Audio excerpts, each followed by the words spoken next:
Assalamu alaikum wa rahmatullah. Today's talk is entitled Gender Interactions Within Islam. And to talk about the subject, I'm going to tell the story of Barsisa. I would like to say that today's talk is geared more towards Muslims. However, non-Muslims are still encouraged to listen to it. Inshallah, they can drive a lot of benefit. So, who was Barsisa? Barsisa was one of the best slaves in his community. He was from Bani Israel, from the children of Israel, so he came before the time of Prophet Muhammad. He was a monk, he was a slave, he would spend all of his time in the monastery worshipping God. And he was known for it in his community. And also in his community there were these group of brothers, and they were planning on going out for the sake of Allah. And they wanted to go out for the sake of Allah, but they were responsible for their sister, and they didn't know who to leave her with. And one of them said, Barsisa, he's the best person in our community, we can trust him. So they go to Barsisa and they're like, bro, we need to go out for the sake of Allah, and we want to leave our sister with you. And he's like, he turns them away. He's like, there's no way I'm going to watch your sister, I'm too busy doing my own thing. And so finally, Shaitan saw his moment. He saw his chance to get Barsisa. So one thing I would like to say about Shaitan is the dude has been around longer than Homo sapiens. He's been around longer than human beings. So the fact of the matter is he knows a lot. So don't think that you know more than Shaitan. But so he will use any type of trick that he possibly can. He's very clever. So he goes to Barsisa and he tells him, Barsisa, if you don't watch this girl, then somebody else will, and she might get robbed. So you need to take care of her. So Barsisa's like, okay, that makes sense. So the brothers, they go up in the path of Allah and they leave their sister with Barsisa, and he watches her, and she lives in another house away from him. And what he would end up doing is every day he would put food outside of his doorstep, and she would go outside, cross the street, and get the food from his doorstep and go back, and she would eat it. And that's how they lived for a while. And then Shaitan saw his second moment, and he came back to Barsisa, and he's like, Barsisa, bro, if you keep putting food outside your house, she's gonna have to come over, cross the street, and pick up the food. Something might happen to her on the way. Somebody might mug her or something like that.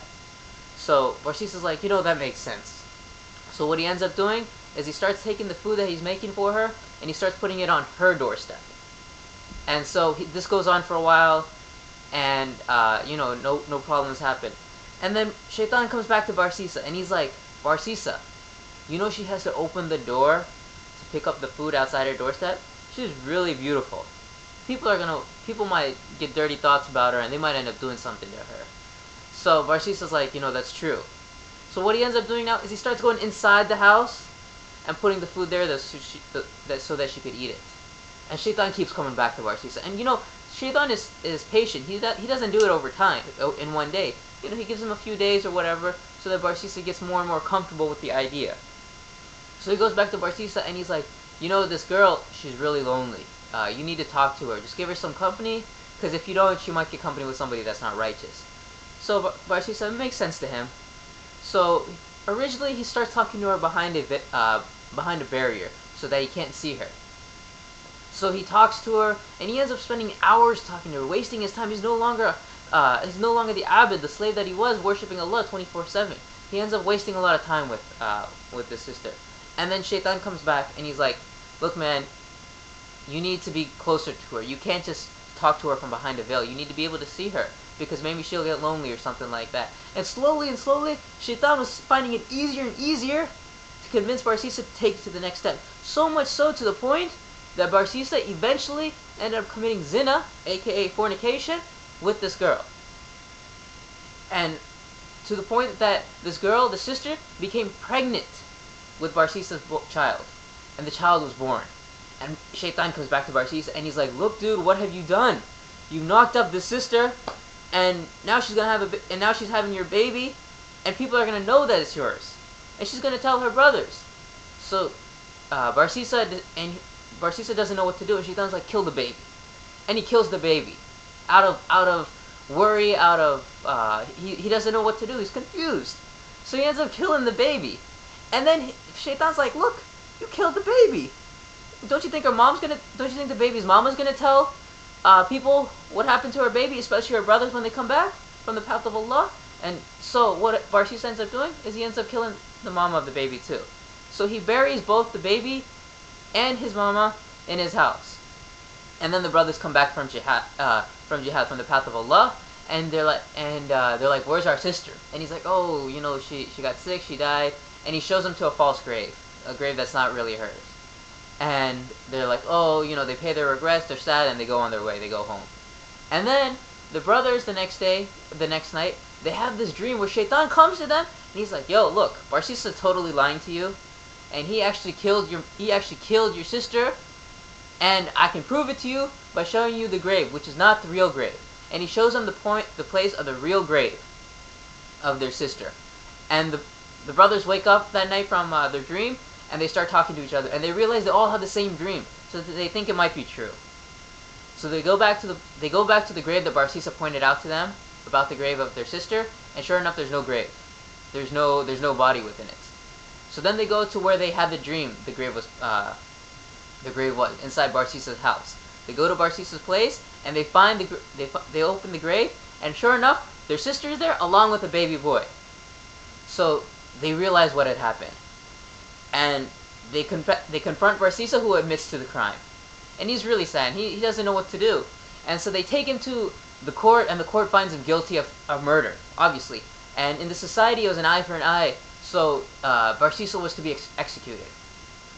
So they start taking Barsisa towards his execution, and he's really sad. The dude went from being an A+ worshiper of God to being somebody who committed fornication and then committed murder.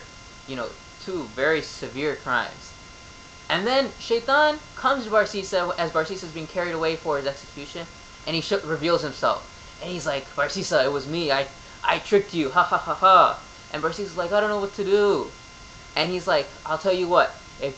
If you do something for me, I'll get you out of this. And he's like, what do you want? He's like, make sajda to me. So Barsisa, in his haste and confusion, because he's about to be executed, makes sajda to Shaitan, and Shaitan disappears. Because he has no problems lying to you. He has no problems lying to me. He has no problems cheating. I mean, he's Shaitan. He's the devil. So and then in that moment after he makes sajda to Shaitan, Barsisa is executed. He dies a mushrik. He commits the worst sin ever. The dude goes from being a monk to committing major sins like fornication and murder to committing the worst sin known to mankind, to worshipping other than Allah, committing shirk, and he dies as a non-Muslim. And this story, it's narrated by Imam Ibn Kathir in his works. And I mean, I obviously paraphrased it and made it use 21st century language. But the fact of the matter is, when we look at this story, we understand how tricky Shaitan is when he works with us. So we need to be more careful in our dealings with people of the opposite gender.